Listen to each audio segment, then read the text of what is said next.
Reka nizere ko ukomeje kugenda ugubwa neza wowe wakoze subscribe kuri Msafi TV. Nizera ko ukomeje kugenda umererwa neza wowe uri mu bice bigiye bitandukanye.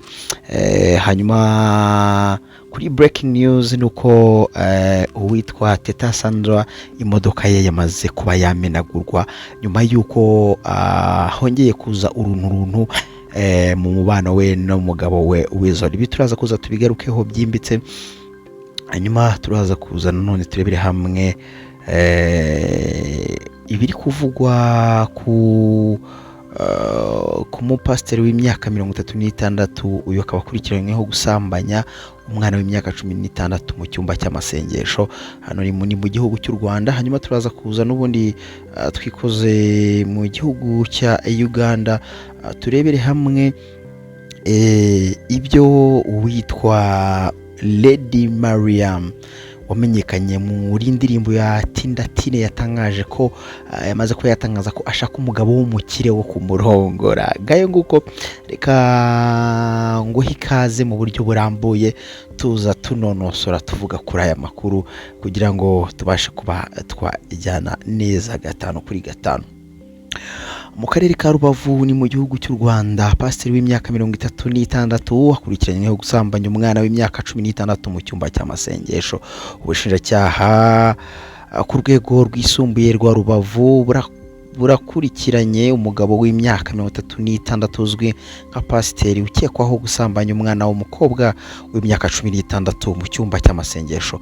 Byabereye mu mudugudu wa Gafuku, akagari ka Gikombe, umurenge wa Rubavu ku itariki 16 Kanama mwaka 2025, ubwo uwo mugabo bivugwa ko yashyize mu masengesho abana b'abakobwa bari bahakoreye isuku, ababwira ko bataha nijoro ahubwo bagomba kurara basenga, badataha nijoro ahubwo bagomba kurara basenga. Muri iryo joro ryakeye ngo yabonye basinziriye, azimya amatara asambanyamo umwe muri bo, abandi bakobwa bakangurwa n'icyo gikorwa. Nubwo akomeje guhakana icyaha, yemera ko yaraye mu rusengero hamwe na abo bana. Nguko uko bimeze hariya mu karere ka Rubavu. Hanyuma twihuse cyane reka tuze turebere hamwe iby'umuhanzi Lady Mariam wamenyekanye mu ndirimbo ya Tindatine. Ngira ngo abenshi mwaramumenye. Uyu nguyu ni mu kiganiro yagiranye na televiziyo imwe hariya mu gihugu cya Uganda, aho uyu muhanzikazi yavuze ko arambiwe abagabo b'abakene kandi ko yiteguye kubaka urugo n'umugabo utunze, cyane cyane utari uwo muri Uganda. Yagize ati, ndimo gushaka umugabo ufite amafaranga menshi, abagabo b'abakene sibo nshaka. Uyu muhanzi wamenyekanye cyane mu ndirimbo Tindatine yagaragaje ko kuri ubu adafite umukunzi, kabone nubwo ngo hashize imyaka itari mike abonwa n'isi nk'umuhanzikazi wakoze indirimbo igakwira Afurika yose no hanze yayo. Muri iki kiganiro yagaragaje ko noneho yiteguye kubakana n'uwamwegera afite amafaranga menshi, kuko ngo abagabo b'abakene atabashaka na gato, kubera ko ngo yigeze no kubagira bakamunanira, ariko ubu akaba ashaka utunze. Lady Mariam yavuze ko kandi bibaye byiza uwo mugabo yaba ari hanze ya Uganda, ari umunyamahanga. Yagize ati, ndimo gushaka umugabo ufite amafaranga menshi w'umukire. Nagize abagabo benshi b'abakene, rero ubu sinkibakeneye pe. Mu by'ukuri ndashaka umugabo utaba muri Uganda, ndashaka umugabo uhora ari mu mahanga. Yayishuye ko kandi mu mwaka wa 2026 azakora igitaramo cyo kwizihiza imyaka 20 amaze mu muziki. Ati, nibyo maze imyaka igera kuri 20 mu muziki, rero ngomba gukora igitaramo cyo kwishimira. Mu kiganiro Mariam yigeze kugirana na Spark TV mu mwaka wa 2022 yavuze ko indirimbo Tindatine yasohotse afite imyaka 17 y'amavuko, maze imufungurira amayira. Yaragize ati, indirimbo Tindatine yasohotse mfite imyaka 18 y'amavuko, ariko yamaze igihe ikunzwe cyane. Ni indirimbo yamfunguriye inzira, mpita nkora indi yanditswe na Silva Chagulanyi yitwa Siri Kusura, kandi mfite izindi ndirimbo nyinshi. Ati, nibyo maze imyaka igera muri 20 muri muzika, yagize ati iyi ndirimbo rero yamfunguriye amayira. Ati indirimbo Tindatine yasohotse mfite imyaka 18 y'amavuko ariko yamaze igihe ikunzwe cyane. Ni indirimbo yamfunguriye inzira mpita nkora indi yanditswe na Silver Cyagulanyi yitwa Sirikusura, kandi mfite n'izindi ndirimbo niyandikiye. Mu mwaka wa 2023 yabwiye abanyamakuru bo muri Uganda ko ari single udashaka umugabo cyangwa uwo bakundana, agaragaza ko uko byagenda kose ntawe ukwiriye kumushyiriraho igihe cyo gushaka.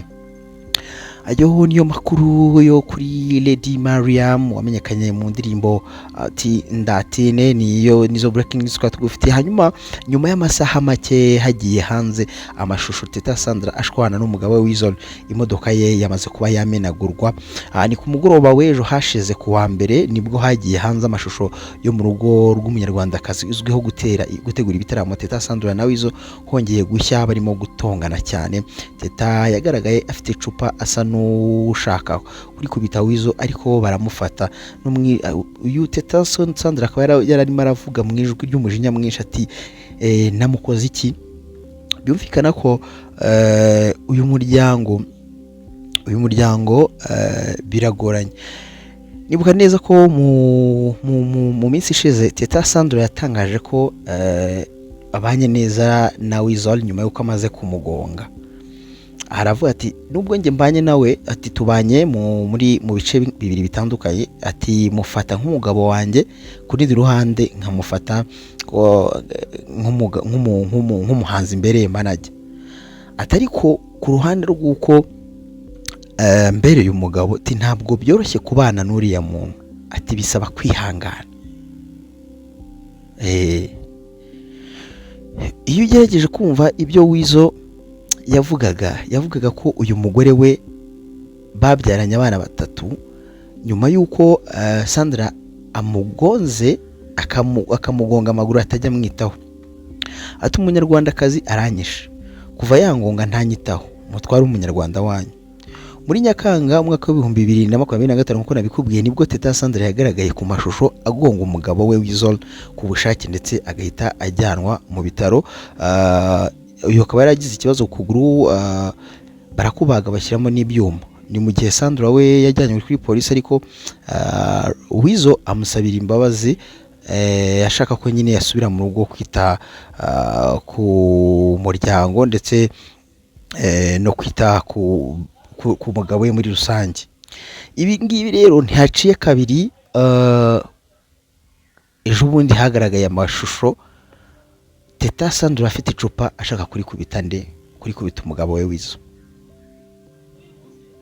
Uribaza neza aba bantu bizarangira gute? Nukuvuga ngo ibyabo ni iminsi 2 ubundi indi minsi 2 kabyigize gute biricanza. Nyuma rero yuko uyu Teta Sandra agaragaye ashaka gukubita Weasel icupa mu mutwe, hanyuma rigafatwa n'undi musore wari uri hafi aho ngaho, imodoka ya Teta Sandra yamaze kuba yamenagurwa.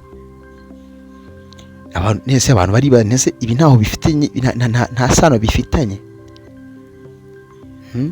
Imodoka yabashije kuba yamenagurwa ya Teta Sandra. Ibi nta sano bifitanye nuko amaze iminsi atita ku mugabo, cyangwa se wenda atitwara neza imbere y'umugabo we Weasel. Nukuvuga ngo uyu muryango ubwaho ukeneye, sinzi ko nabyita, ariko uyu muryango ufite bye nakita kari ibibazo biri deep. Kuko nukuvuga ngo ndibuka neza ko uyu Teta Sandra agonga Weasel byavugwaga ko yamufatanye n'undi mugabo, nako yamufatanye n'undi mugore barimo barasambana, amufatira muri rogi, niko kumugonga rero bitewe n'umujinya.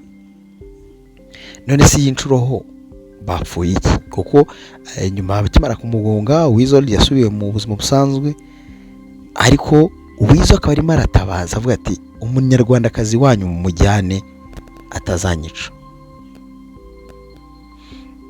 Ibi bintu ku bantu bafite uko babyumva, numva ngiye aba bantu bakagomye gutandukana, hanyuma bakiga uko abana bagomba kurerwa.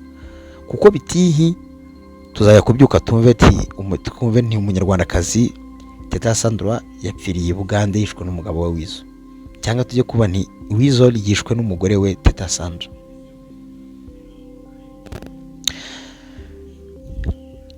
Nako nyuma yo kugaragara ashaka gukubita umugabo icupa, imodoka ye yagize gute?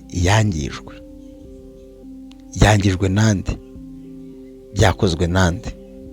Ni ukuvuga ngo hari agakundi kayishobora kuba kari inyuma, nk'uko na Teta Sandra yari afite agakundi yari yarashyizeho kagenzura umugabo we, kakamenya ibyo arimo, kakamenya uwo bari kumwe.